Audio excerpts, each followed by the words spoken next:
am Kameelah S. Majied, and I am so thrilled to be your host for the 2022-2023 season. Guess what? I'm an engineer.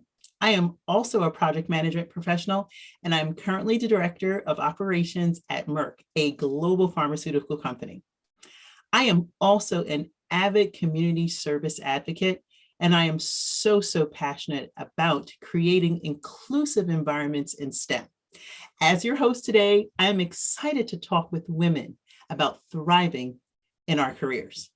So this year, Discovery is proud to partner with the Women in Engineering Proactive Network, or WEPAN, to bring you the Persist Series. WEPAN's mission is to advance cultures of inclusion and diversity in engineering is perfectly aligned with Discover E's goal for the Persist Series, building community and creating change to help women in STEM reach their fullest potential. Now, I can't think of a better way to kick things off than with today's speaker, Dr. Paige Brown. So let me tell you a little bit about Dr. Brown. Dr. Brown is an engineer, an educator, an author, and she recently started a new role as a Diversity, Equity, and Inclusion Officer for the Office of Workers' Compensation Programs, a federal agency within the United States Department of Labor. Today, Dr. Brown will share her unique story about how she has conquered challenges in the workplace, and she'll offer strategies on how to overcome obstacles in your career. So, are you ready? Let's watch her video and then be sure to stay tuned for the live Q&A with me and Dr. Brown. See you soon.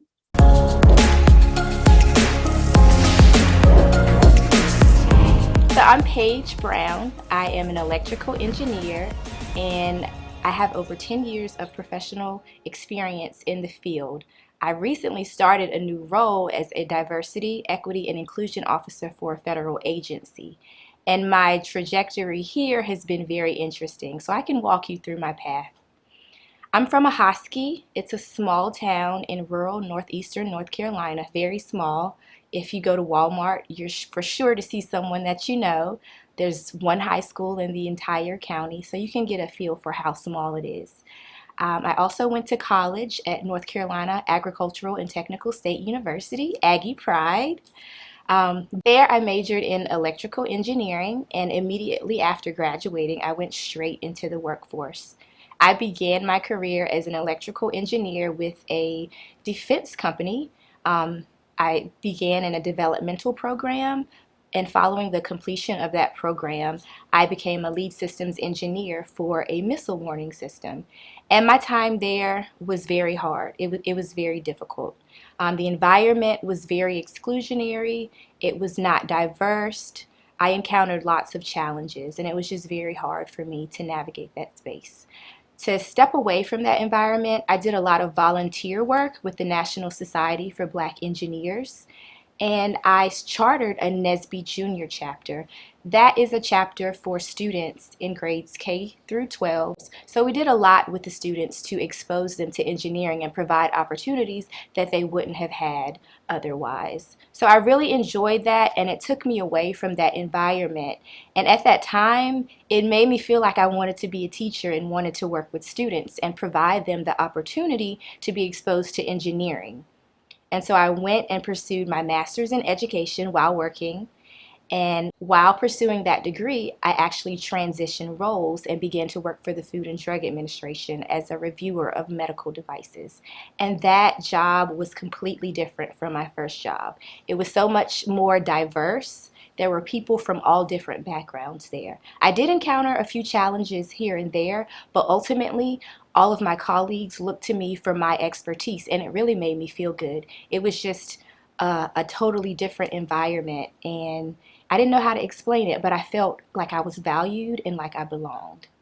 So while working at FDA, I still had the desire to support students and those who were not well represented in the field of engineering. I just didn't know how I was going to do it. And so I decided to pursue my PhD in engineering education. I figured that my background in engineering and then my love for education and working with students would mesh really well together. So I did that. I applied to Purdue University, and I was accepted with a full ride. I received a fellowship that covered everything. I went and started the program full-time on campus for the first year. When I came back, I also became involved with diversity, equity, and inclusion efforts that the FDA had initiated. It was in the year 2020. During that year, Ahmaud Arbery was murdered, and there was a lot of racial tensions in the United States. And so the company decided that they wanted to do something to improve diversity, equity, and inclusion in the organization. And that was something that I was really passionate about because of all of the different challenges that I've encountered in the workplace as a woman, as a Black person, as a millennial. I feel like a lot of the challenges that I've encountered involve my identity and who I am. So when there was a call put out to join a committee that would develop and lead the implementation of diversity, equity, inclusion, and belonging initiatives, I jumped right on it. I was excited to join that because it was something that I was really passionate about. And I became really involved in that, and that work sort of shaped the research that I did at Purdue University. My research examined Black women in engineering and their experiences in undergraduate programs and in the professional engineering workplace. I also looked at diversity, equity, and inclusion in engineering. So that sort of shifted my pathway into the direction that I would take, and I was now interested in diversity, equity, inclusion in the professional workplace and how I could create spaces that are equitable for all people.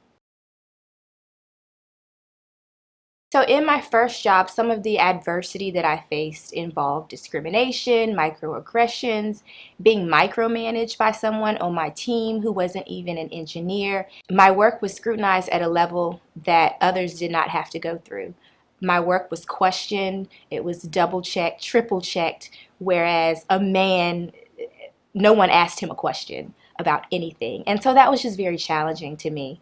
In my second job, I also faced adversity in the workplace. I remember this one instance where someone in leadership, a department head, called me a bitch. It was very hurtful. I couldn't believe it. There was no excuse for it at all. And I was really taken aback by what he said to me and the manner in which he said it. And I didn't know what to do initially. It happened in the hallway in passing when I spoke to him and asked him a question. And so I went to a trusted colleague's office and told her what happened. And she got emotional and upset, which made me emotional, and I began to cry. And so I went to my supervisor's office to tell her what had happened. And she was very apologetic about it. And she asked me what I wanted to do. At that point, I was unsure of what I wanted to do because nothing had ever happened to me before to that degree. And so I went and talked to the union reps at my job to see what was the best way to handle the situation. She told me the first thing I needed to do was to confront him and to let him know that that was unacceptable. She also told me the other avenues that I had to address the issue. And so I prepared to address him and to speak to him about what had happened. I wanted my supervisor present, but because I didn't trust him at all in that moment, and I didn't know what his reaction would be towards me. So I held a meeting with him and my supervisor, and I addressed the situation by letting him know that I didn't appreciate what he said and how it was very disrespectful and inappropriate in a workplace environment. His response surprised me. He started crying. And I was like, what is this? What's going on? I thought I was going to be the one that was emotional and crying. But maybe it was just his way of trying to make me feel bad for him or for him to take some heat away from the situation. I didn't understand it. But either way, I let him know that I didn't appreciate that and that it was completely inappropriate. And so he apologized for it. My supervisor was there, so she was present and she was a witness. In the end, I did inform his supervisor what happened, and I was issued an apology from his supervisor. That was one situation that really impacted me, and I don't want anyone else to have to go through that. It was very difficult for me. It was very emotional for me, and I don't know why, because I've been called worse out in public. But this was in a space where I should have felt safe, right? It was at work, a place where I go every day, working to fulfill the mission for the organization, and that happens to me. And that wasn't the only situation with him, but it was the icing on the cake. And that situation, coupled with everything else that I've been through, Seeing other friends who were engineers in this space post about issues that they encountered at work, that really made me think like, hey, I'm not the only person who may be going through this. There may be other people going through things like this that don't know what to do, that don't know how to navigate the situation. They may want to quit, but you don't have to quit. You can persist and continue on. And so that was a transformational moment for me, and it made me realize, hey, you can do something to help other women like you who are going through the same thing. So that's when I decided to write a book. In my book, I talk about my personal experiences in the workplace, and then I talk about how women can conquer or how they can navigate through challenges that they may face in the workplace. I provide 13 strategies for women to use to overcome challenges in the workplace. One of those strategies is to master your craft. I encourage women to become an expert in their area, in their field, whatever it is that they do, become an expert, because people will question you. They will try to trip you up, and they will try to make you seem like you don't know what you're doing. If you master your craft, they can't trip you up, they can't take your knowledge away from you. Another strategy is to speak up for yourself. Now, I'll admit it really took me a long time to find my voice. When I first started out in my first job, I didn't speak up. I let people treat me any kind of way. I didn't use my voice. And I really regret that, because in doing that, I allowed that behavior to continue to perpetuate. So when you speak up for yourself, you not only speak up for yourself, but you speak up for others who may endure the same treatment. And so speaking up for yourself can help stop that mistreatment, and it can bring light to the inequities and the inappropriate behaviors that are going on in the workplace. The department head, who called me a derogatory term, he was speaking about diversity, equity, and inclusion at an all-hands meeting.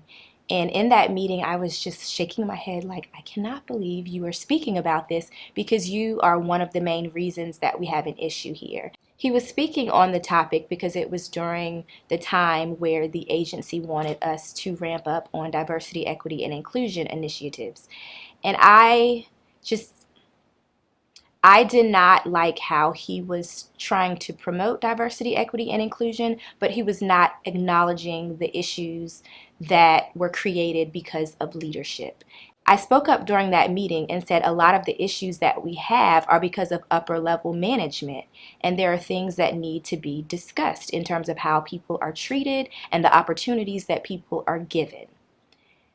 And in that meeting, it felt wonderful to speak up. I can't tell you how many people messaged me after that meeting thanking me for speaking up, and them saying they wish they had the guts to say something. And I was just like, I wish you would have said something so it wasn't just coming from me. So I think that really sparked change and conversation, because other leaders reached out to me to want to learn more about how to fix these issues that we had going on. So I would say that speaking up and using your voice, speaking truth to power, is essential to break down barriers and systemic issues that plague the engineering workplace and the STEM field in general. So I believe that everywhere you go will have flaws in any organization that you go to, whether it's a diverse and inclusive organization or whether it's an organization that has serious equity issues. But the thing is, you have to figure out why you're there and if you need to leave. Now, there are several reasons for you to leave a workplace environment. If that environment is toxic, if it's impacting your physical, mental, or emotional well-being in a negative way, then you should leave. If you're truly passionate about the work that you do and you see that there is a way to resolve the issues, then I encourage you to stay and work through it. If your organization can also serve as a place where you can continue to grow and advance, or as a stepping stone for another opportunity, I urge you to stay until you find something else. But definitely, if it's toxic, get out of there, because you are more important than that job. I think there are a lot of opportunities for women to help others conquer the workplace, and they can do it from wherever they are. If they are just a worker at the lowest level, if they lead a team, or if they manage a large organization, they can help people in any space. If they're on a team, they can help create an inclusive environment for their colleagues by engaging in inclusive behaviors. If they're leading a team, they can treat everyone fairly. If they're leading an organization, they can develop policies, create programs, and implement initiatives to help improve the culture of their workplace. Women can help others conquer the workplace by telling their story. Just like I'm telling my story about the things that I've gone through, that has served as inspiration to others to keep going. By sharing the strategies that I've used to overcome challenges can be a big help to other women. Another way that you can help women is by being a mentor to help guide them through their adversity. You can also be a sponsor, which is a little different from a mentor. A mentor is someone who provides guidance and advice for someone. A sponsor goes a little step further and they help put people in a position to excel. They may put your name in the hat for different opportunities. They may suggest you for different projects and help you with your advancement. I would also encourage women to find a mentor and a sponsor. And a lot of women will seek out a mentor that looks like them. I encourage that. It's very important to have a mentor that looks like you because they can provide advice from an intersectional approach. Because if I had a white woman as a mentor, she may not understand some of the challenges I go through as a Black woman. And that all ties into intersectionality and our multiple identities intersecting to determine what type of experience we would have in whatever environment that we are in. Conversely, I encourage you to find a mentor that does not look like you. From my point of view, I have sought out white male mentors because they have knowledge, perspectives, experiences, and access to things that I don't or that other people who look like me do not. And so I can learn a lot of lessons from them that can help me excel in my career. I want women to know that they should never doubt themselves. Never doubt themselves based on the perceptions or perspectives that other people may have of them or based on the way that other people treat them. I want women to know that they are more than capable to do what men are able to do, and that in some cases we may be able to do it better. There was one situation that happened while I was pursuing my PhD. I was in a class and there were a lot of reading assignments and we would have class discussions. And there was one white man in the classroom and he made it known that he didn't read the articles that were assigned, but somehow he was able to engage in the conversation during class. And to me, it seemed like he really read the articles and I just didn't understand. So I asked him one day, like, how are you able to engage in this conversation in an intellectual manner? And he said, well, he just reads the abstract and comes up with some questions and asks questions during the session to make it seem like he read. And to me, that was an example of privilege, him using his privilege as a man in that environment. And I asked him straight up, do you think part of you being able to get away with this is due to your privilege? And he was like, yeah, probably.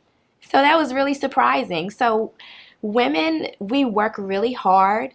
We have the qualifications and the credentials. You can do this. So I would say don't doubt yourself because of what other people have to say. I have not always had a STEM identity. When I think about engineering identity is composed of three constructs, and that is the perception that one has about their competence and their ability to do engineering. The second is their interest in engineering, and the third is the recognition that they get from others about them being an engineer. And so for me, I lacked that third construct. I did not have people in the workplace who thought that I could be an engineer. They didn't recognize me as an engineer. When I talked about my first job, I spoke about how they didn't think that I was able to do the job. They double checked my work. And that really impacted the first two constructs. It made me feel like I couldn't do engineering and I wasn't good at engineering. But when I started my second job at the FDA and people actually looked to me for my expertise because they didn't have that knowledge, it really boosted my engineering identity. And that really helped me persist because I was confident as an engineer and I was really interested in the work that we did at FDA in comparison to my first job, and that really impacted my engineering identity because I was excited to do the work, I was excited to learn more, and I felt like that was the job for me. I will say that different environments and contexts can definitely impact your engineering or your STEM identity. I also think that my other identities, because I'm more than just an engineer. I'm more than just a woman in STEM. I'm a Black woman. I am a mother. I am an educator. I have my own personal beliefs, and all of those things have contributed to how I have persisted in engineering. There are many opportunities for women in engineering and technology. I think that women, whether they're in school, undergraduate, graduate, or in the professional workplace, they have a lot that they can do within their sphere or realm of influence in terms of impacting engineering and helping to make it a place of inclusion.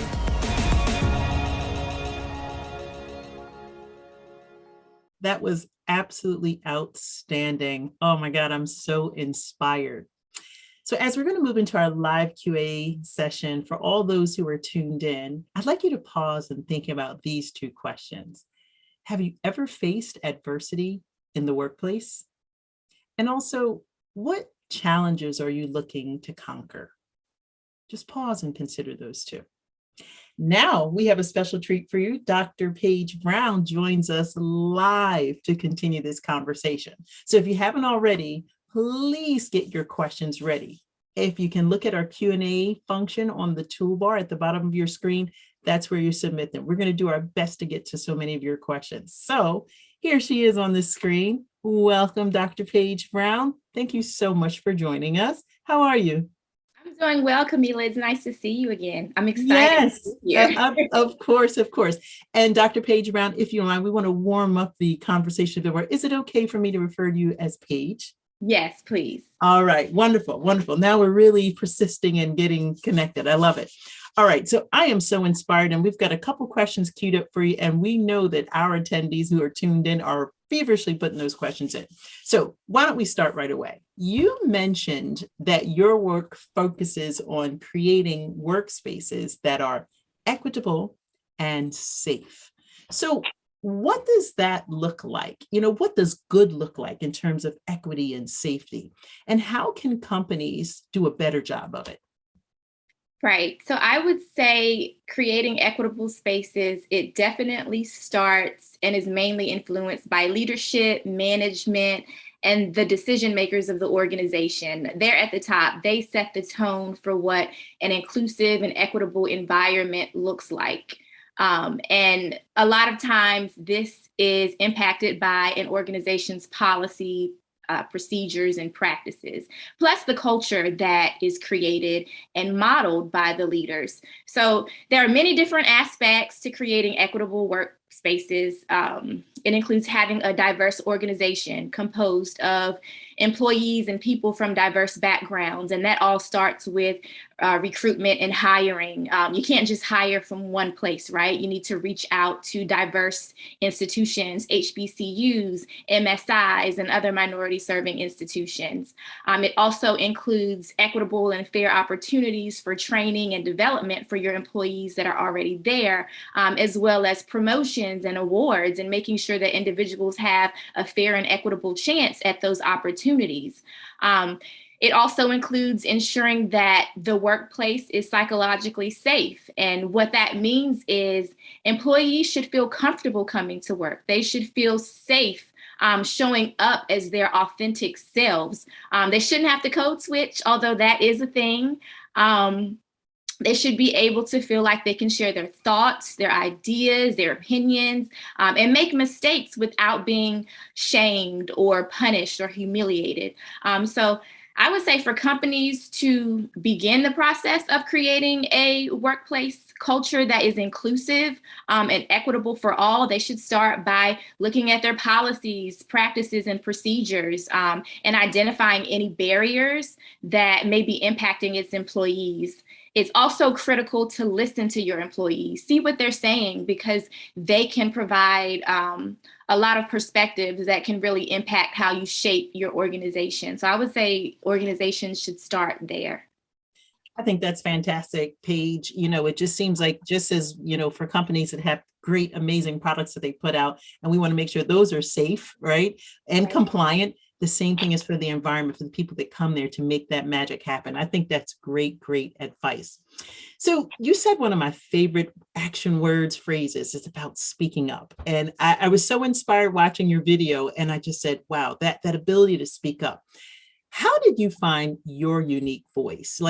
And also, what advice do you have for women trying to find their voice, right? We're in a space in STEM where we have so many global representations, cultural nuances, where speaking up is not what people do typically in their culture, right? So, and it also can be a bit daunting, especially when women, can be in the room where they don't have any allies. So how do you speak up? How do you find your voice?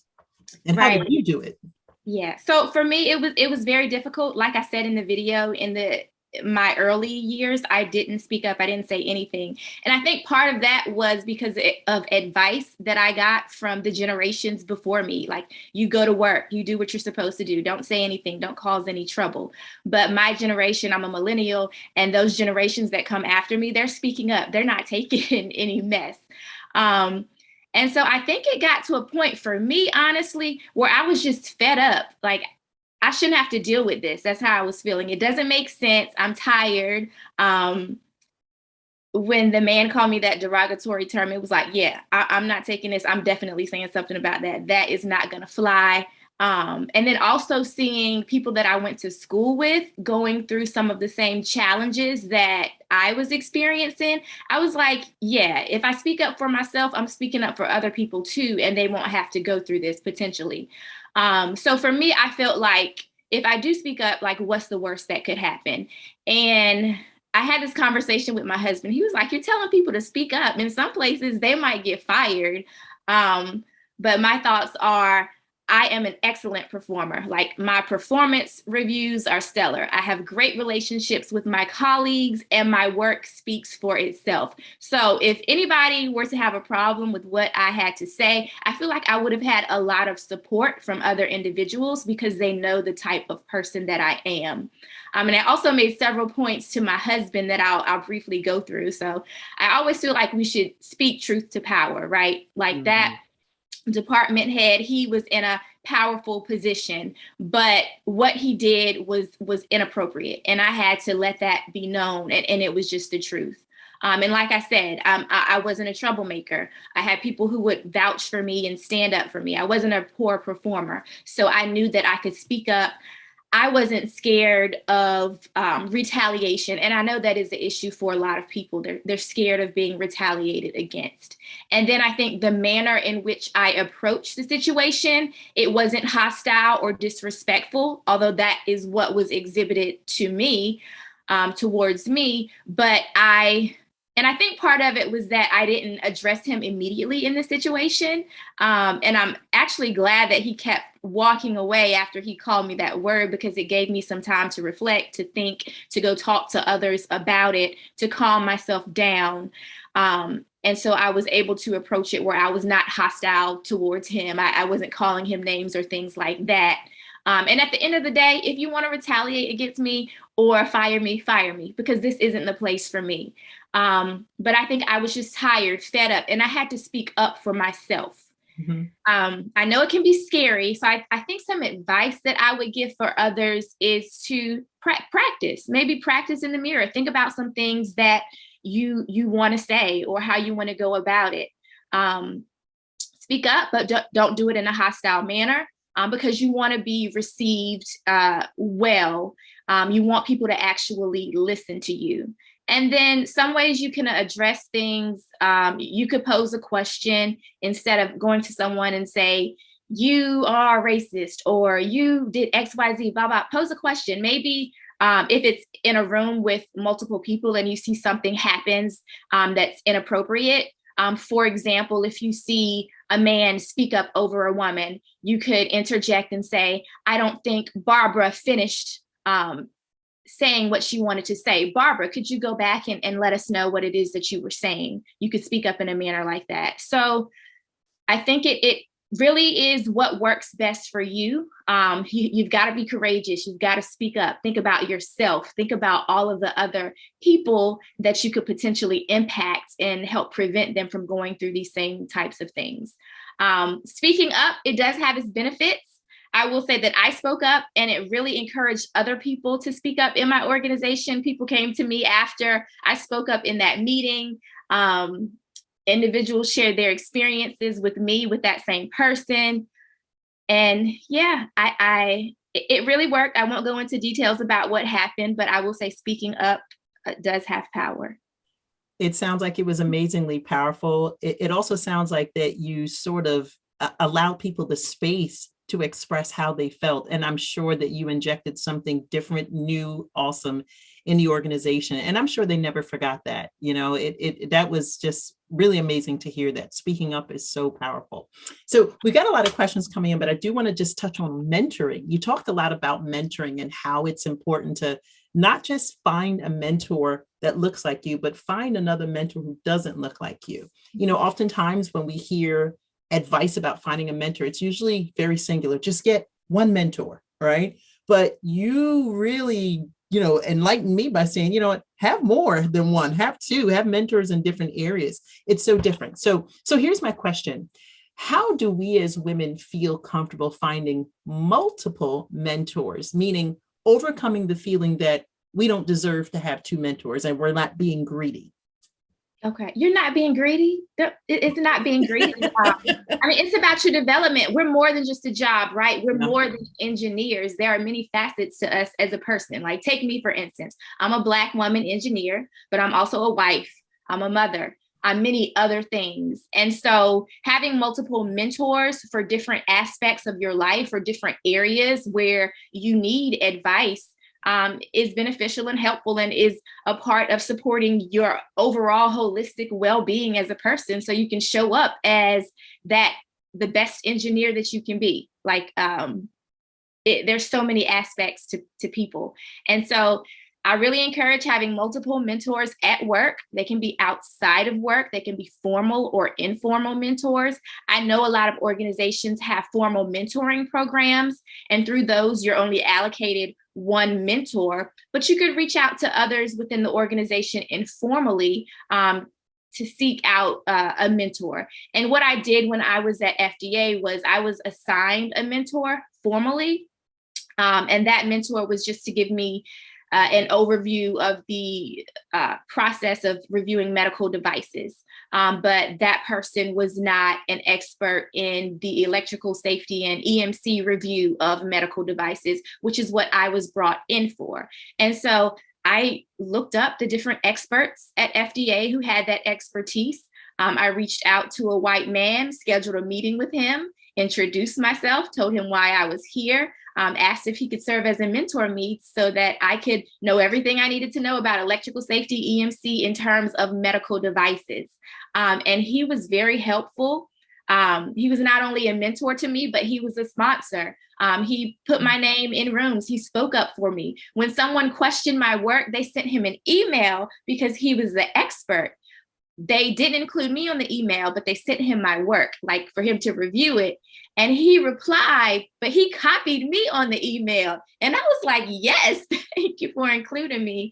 So he really stood up for me and spoke about how what I did was correct. Reach out to me for any questions.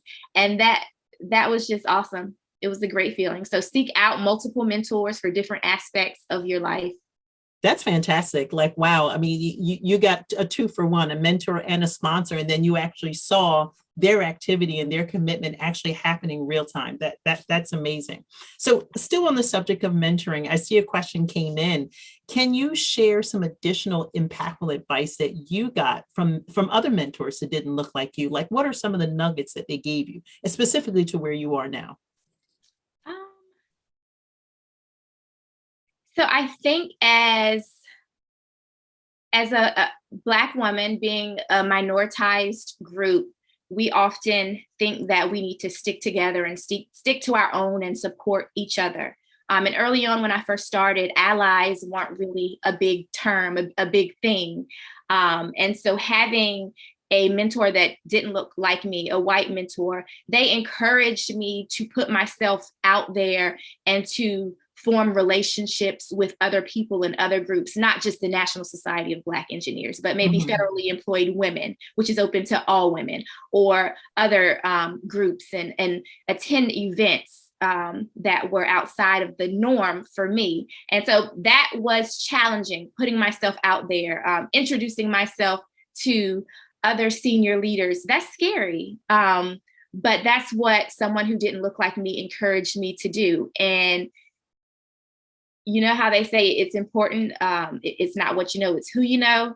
It is important to know and to master your craft, but it's also important to know individuals in different areas. So them pushing me to expand my network and to meet other people and to not fear networking and forming relationships with others really helped me.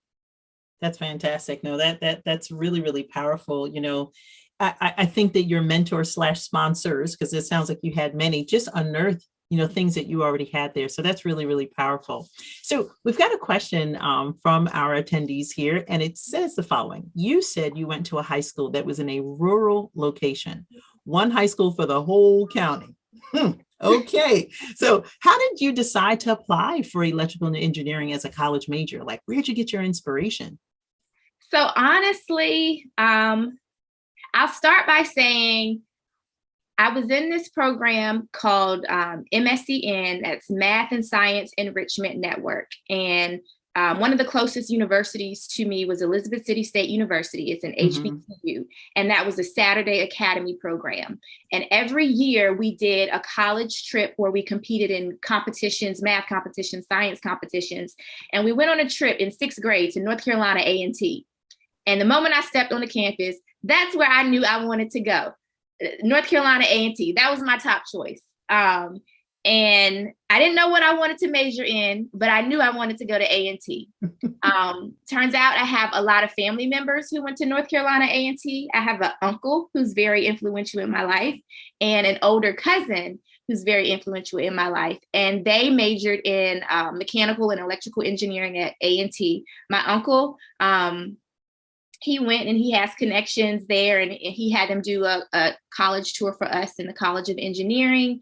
And I just looked up to my older cousin. I wanted to do everything she did. And so that influence prompted me to major in electrical engineering. Honestly, didn't know what I was getting myself into. Didn't know what engineering was, but that's how I chose engineering. Wow. It's always good to hear like what the paths were. Sometimes you have, you know, members of your family that inspire you. I have to say, Paige, I have a lot of friends that went to North Carolina A&T, and when they say Aggie pride, it is like huge. So, yes, wow. Aggie pride. No, that's awesome. All right. So going back to what you shared with us on the video about that unfortunate experience with the colleague that referred to you in that unsavory way. So I'm going to read exactly how the question came. It says, wow, I'm surprised that your direction after that bad interaction was to confront the individual first. Seems like it would have made sense so the person gets the feedback. So they're not blindsided by a function like ethics or, you know, ethics or HR. But wow, how intimidating. Do you agree with the direction to address the individual first? So when you shared with us that you took a moment to reflect, but the question that's coming is that how about what would that have been like if you addressed it first, like right away as it occurred?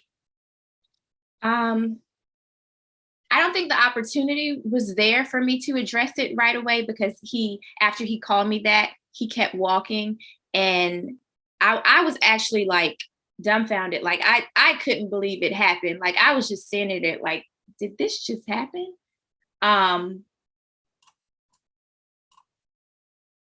Honestly, I don't know. I don't know how I would have responded in that situation had I had the opportunity. I don't know. Yeah. Maybe I would have been emotional. Yeah. I can't say honestly. I am glad that I had the opportunity to go. I went to a trusted colleague's office, told her what happened. Then I went immediately to the union for advice. She told me to go address it with him first, and then we will handle it with the other formal routes. And I did just that because that was guidance that came from her, from the union representative. I will say that I did not go all the way and file a formal EEO complaint. Okay. And that is something that I do regret. Okay. I feel like I should have went the entire way because I don't know, like maybe I could have prevented it from happening to other people because there were several incidents after that. Wow. But that person was handled Okay. appropriately. Yeah.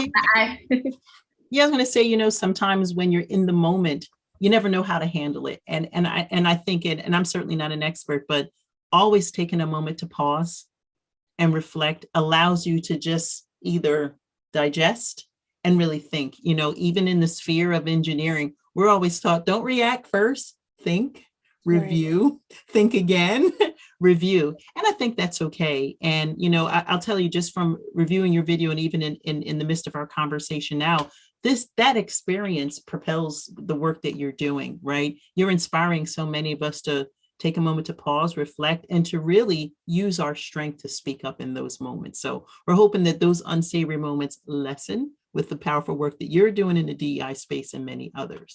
So on that, let's go to another question that came from our attendees. So here it goes. What advice do you have for women who have mid-level work experience, but feel undervalued and excluded due to taking time to focus on being a mom, for example, through maternity leave, but now have minimal support to advance their careers in the corporate environment? Yeah, I would say to look out or explore your options or different opportunities for development or promotions, or other opportunities within the organization. Don't be afraid to move around or to look for other opportunities. For me, I enjoy the work that I did at my last role, but for me, it was time for change. And so I wasn't scared. I applied for jobs all the time. I went on interviews for jobs where I knew I wasn't going to go because it was across the country. But for me, it was a good time for me to practice my interviewing skills, to make sure I was ready for the time that came when it was a position that I actually wanted. I would know what to expect. If there are no opportunities at all for you to grow and you're not being supported by management in any way, maybe it is time for you to start looking for other work. But I would definitely encourage you to see what opportunities exist in your current workplace and how you can receive support. I always encourage folks to talk to their managers about how they're feeling and letting them know what their goals are. If your manager's not receptive, that's definitely an issue. Maybe you can reach out to someone else within your organization who can provide guidance, a mentor or a sponsor as well, if you're not receiving any support from your immediate supervisor. So definitely look out for other opportunities and for other potential mentors or sources of support or sponsorship within your organization. Fantastic. Fantastic. All right. So looks like we got a question and wow, a multi-generational graduate. So we have a recent HBCU graduate in the field of computer engineering. And it says that this person actually currently works in the electrical area. So do you have advice with working in a company where there's a very, very small amount of Black people in general, but also the amount of Black women in STEM is rare? So imagine the population is small with Black people, then it's even tighter with Black women in STEM. How do you find good mentors that don't look like you? Now, this is someone who just recently graduated. So what would be your advice for them, Paige? To find mentors that don't look like them? Yes. Question. So yes, I would encourage you to do some research on the individuals within your organization. Google the website, look at the org charts, ask someone to help you who can point you in a direction where you can find an org chart, learn about the individuals there, their roles, where they started from, and reach out to them. I don't know if you're virtual or actually in the office, but when I was working in the office, sometimes I would knock on someone's door, ask if I could have a moment of their time or schedule a meeting to meet with them later. In the virtual environment, you can do the same thing. Send an email, tell them that you are a new employee, introduce yourself to them, and let them know you're interested in someone who could provide advice to you as a new employee and help you get acclimated to the organization. And from there, schedule that first meeting. Communicate to them what it is that you're looking for and what type of advice you would like from them, and see where it goes from there. But you also want to make sure it's a good fit for you as well. At face value, they may seem like a good mentor, but you want to make sure that they are in a place where they're able to dedicate some time to you, which they will be doing the same as well. They probably will be trying to figure out if they have time to serve as a mentor for you. So I would encourage you to reach out. That's fantastic. And I should have started by saying congratulations for recently graduating. It's not easy. I'm sure we could all reflect, right, Paige, on when we were going through our engineering curriculums. It's not easy. So congratulations to you for obtaining your degree from an HBCU, and all the best in your career. So that's awesome. So we have a question that came in a little earlier. How would you approach having an uncomfortable conversation within the private industry? And would that approach, well, I would say private sector, and would that approach be the same in any industry? So let's think about this. I'm large pharma. We got other folks that are in large consumer products. And then we have folks that come from the private sector. Should the way you approach uncomfortable conversations be the same across the board, or do you tailor it based on the industry? Is that a question from my husband? We will not disclose the names. So yeah, my husband says it's really hard for someone to fire you from the federal government. But if you're in private industry, they can fire you just like that. If they want to, they can fire you. I've never worked in private industry, so I'll be honest with that. I don't have experience in private industry. But if there are concerns with retaliation or being treated in a different manner, I would encourage you to reach out to a DEIA representative. A lot of organizations now have diversity, equity, and inclusion folks that are there to help make sure that the workplace is inclusive. Or reach out to someone who you trust, who has influence, and talk to them about the situation. Tell them how you're feeling and that you would like to bring something to light and to address it. And I would ask for their advice on what they would do to bring the issue to light, because I don't want to tell you something and I don't have the full scope of what your organization looks like, what the culture is like. I have a friend, or I know someone where the culture was really exclusive, a lot of nepotism. They hired family members. When they didn't like someone, they got them on a performance improvement plan and used that as a means to fire them.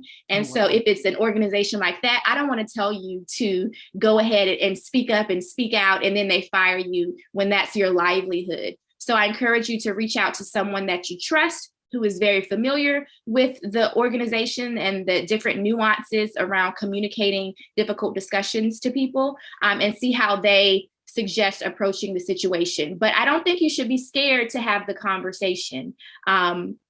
It's a way to raise the issue without pointing fingers at people, without calling people out. And I think you can do it in that way as well. You want people to feel safe and like they can contribute to the conversation. You don't want to shame people. So I hope that was helpful. Yeah, no, definitely. And just to kind of add a little bit more context, part of that question is also about if someone needs to have an uncomfortable conversation with like a principal investigator or research advisor, who you work very, very closely with at some point. So it sounds like some of your points talk about the power of allyship, right? Finding allies who can really advocate for you. Right. Awesome. All right. So there's a question that came in that says the following. How did you navigate the complexities of the graduate school process? So, trying to publish and solidifying research funding, all those sort of things. One of our attendees, they are currently pursuing a PhD in Cleveland, and they are one of only 2 persons of color in a 20-person lab. Right. I will say that I have been very blessed with my graduate school experience. I got my PhD in engineering education this year from Purdue University. I attended I didn't have to pay for anything. I had a fellowship.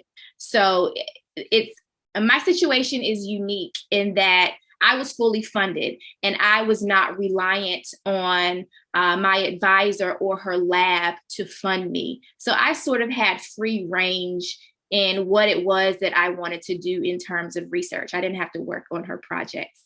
So I'm probably not the best person to answer that question. And so while I did support some of her projects, I really focused on the research that I wanted to do. Fantastic. Fantastic. So Paige, you're getting a lot of accolades here. Someone says, thank you so much for your amazing insight. They're learning so much about your path and what you're doing. So that's fantastic. Oh, and I see Boilermaker Pride. Okay, we've got some Purdue folks on. Awesome. Awesome. All right. So it says here, speaking up oftentimes comes with victimization and retaliation, etc. How did you navigate this path after speaking up?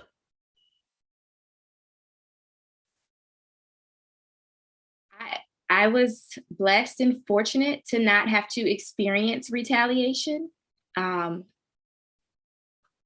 Maybe this all goes into what my husband says. Some people, it just hasn't been my experience, but I know that others experience that. For me, like I said, that person, he was very apologetic and cried. I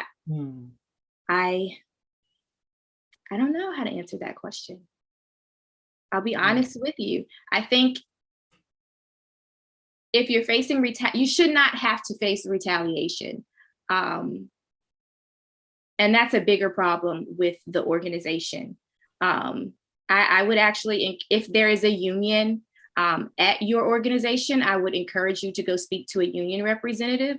I'd also encourage you to speak to someone from EEO if that is happening to you, because you should not be retaliated against. And there are laws that protect you. Again, I don't know if that person is in the federal government or industry or academia. Unfortunately, that does happen. And honestly, for me, I don't think that's a place where I would want to be.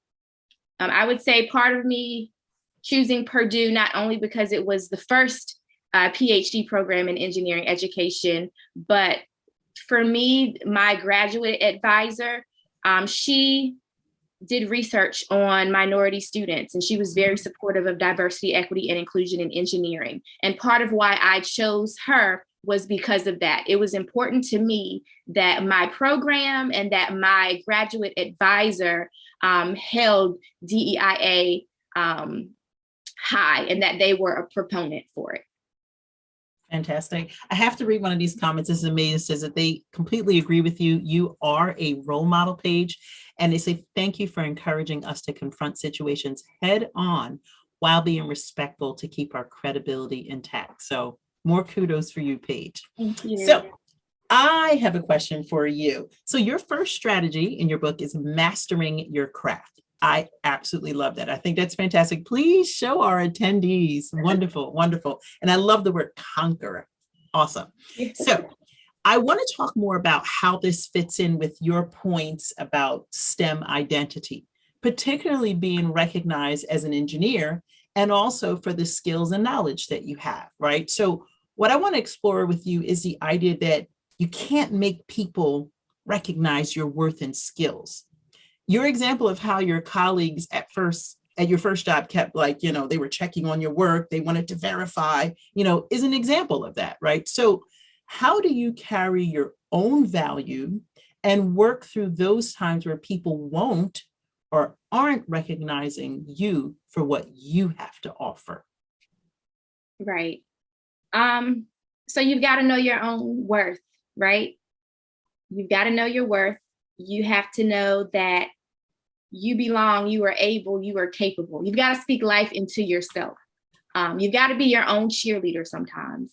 It's important to, I don't know, I'm about to get emotional, but it's important that you also have a strong network of support, family, friends, community, whether your community is composed of your family or friends who've become family, your classmates, colleagues, different groups like NSBE, the Society of Women Engineers, people to support you through those challenging times. Because like the person who had the comment that you may be the only one in your workplace. And so you've got to find some support. You've got to cheer yourself on. And I will say, it can be difficult when people don't recognize you for your talents.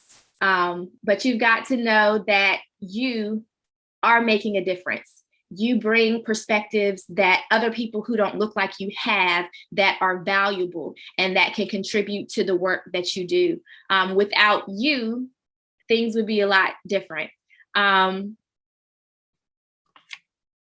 I would say just definitely relying on my personal support system really helped me. But when I transitioned to FDA and people actually sought out my expertise, that really was another boost. But it's very important for you to know your worth and know your value. Awesome. I think that's fantastic. And I want to encourage everyone to look at the chat. We've got a lot of good advice that's being put here. There's some references. I think there's someone that posted there was the recent graduate who's looking to navigate the doctoral program alone. There's a website that's mentioned here. So please look there. That's one thing. When women gather, we give great advice, we convene, we collaborate, we do all that fun stuff. So you just mentioned, be your own cheerleader, rely on your network, rely on community. And some things that you said earlier was women can help each other by telling stories. And I love to use the phrase, I'm more than. Can you, for all of the audience members that are on now, and for those who will watch this at a later point, walk them through how you form your cheerleading squad, aside from yourself? What does that look like? So we had a recent HBC graduate that said, where do I start? So take us through that. What is the Dr. Paige Brown formula for forming like the ultimate cheerleading squad? Right.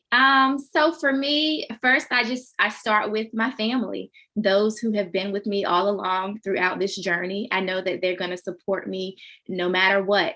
Some of them are probably on this call right now. And my friends, those from college. I saw a comment from Tisha, one of my friends in the chat. So she's here right now supporting me, been supporting me all along since college. And we talk about some of the things that I have encountered during my journey. So they all are familiar with my journey and some of the things that I've gone through, and they've been there to support me, coming to graduations, supporting me with words. When I'm struggling, after I had 2 children during my PhD program, so sending me meals to help with, I was in the hospital doing data analysis work. So just sending me meals to support me, words of encouragement, that has been very helpful. And then going out and meeting other people to help expand my community and my support systems. When I started my first job, which was very exclusive, they had a National Society for Black Engineers professionals chapter. Now, in undergrad, I wasn't really involved in NSBE because there were so many other things going on. But when I got into the workplace, there really was a need for me to join because I wanted to be around other people who looked like me and to get support. And by joining NSBE, I also did a lot of work with students, but it was also a place for me to talk to my colleagues and talk to other Black engineers in the professional workplace who were going through some of the same things.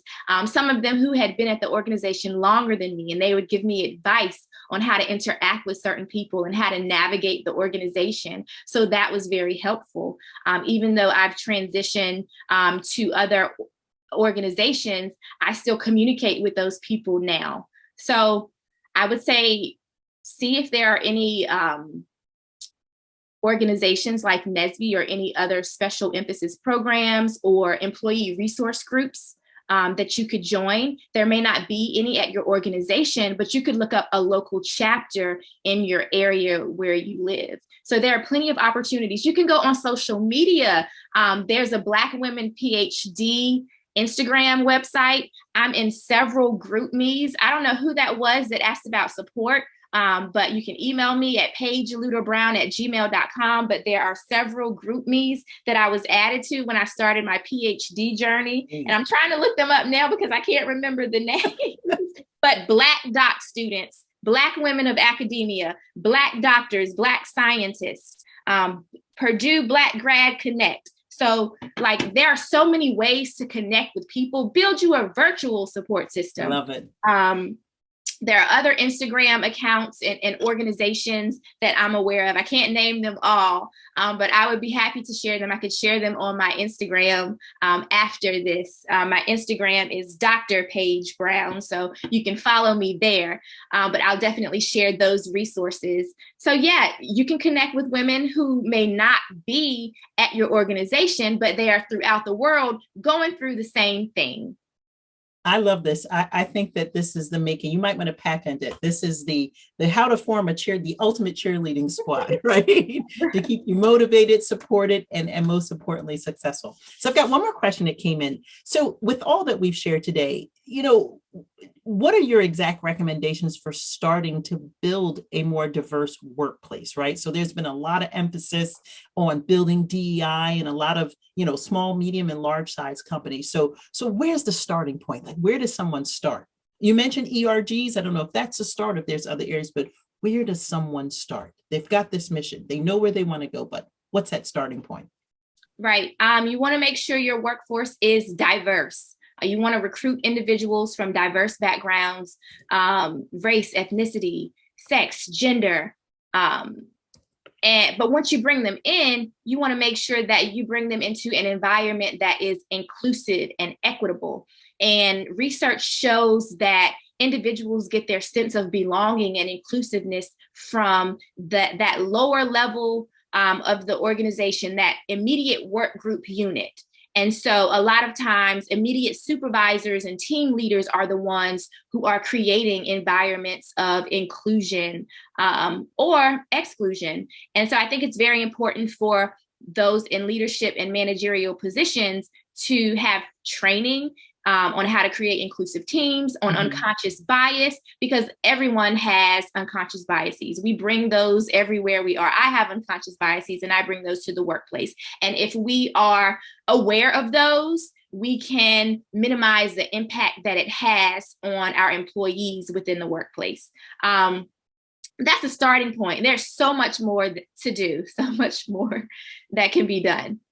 I think that's fantastic. And Paige, we can probably talk for the next 2 to 3 hours. We still got lots of great comments and questions that are coming in, but we do have to pull everything to a close. So that's all the time that we have for today. Dr. Paige Brown, Paige, I'd like to thank you so much for joining us today and to really kicking off this season's first episode of the Persist series. Your story is fantastic. Thank you for sharing it and speaking with us so candidly. You're candid, you're real. We can reach out and touch you. We walk through those experiences with you, and we really want to thank you for that. You have made an impact on all those conquerors that tuned in today. I can't imagine what they're going to do with this advice and just take it forward. So a warm thank you to you. Thank you on behalf of Discovery and WEPAN for just making the time for us. And I just can't wait to hear the stories of, wow, I heard Dr. Paige Brown on the Persist series and I did this and I did that. It just really, really fuels the path and really just codifies what we're doing. So with that said, we hope that everyone joins us for the next Persist episode, and that's going to be on March 8th. And we know what that day is. It is International Women's Day. So please, please, please look forward to all of our postings. Follow us on social media. I do want to say a very warm thank you to all of our supporters and funders. It's so important what we do. It's so important that we bring stories from stalwarts, from mavens like Dr. Paige Brown to see how that we can really impact what we do in this area. So in the meantime, please go and check out the Persist series on-demand sessions at educatordiscovery.org. It's either going to scroll across your screen at some point. Do keep in touch. Do make sure you follow. Look out for the next episode. And I say, enjoy the rest of your day.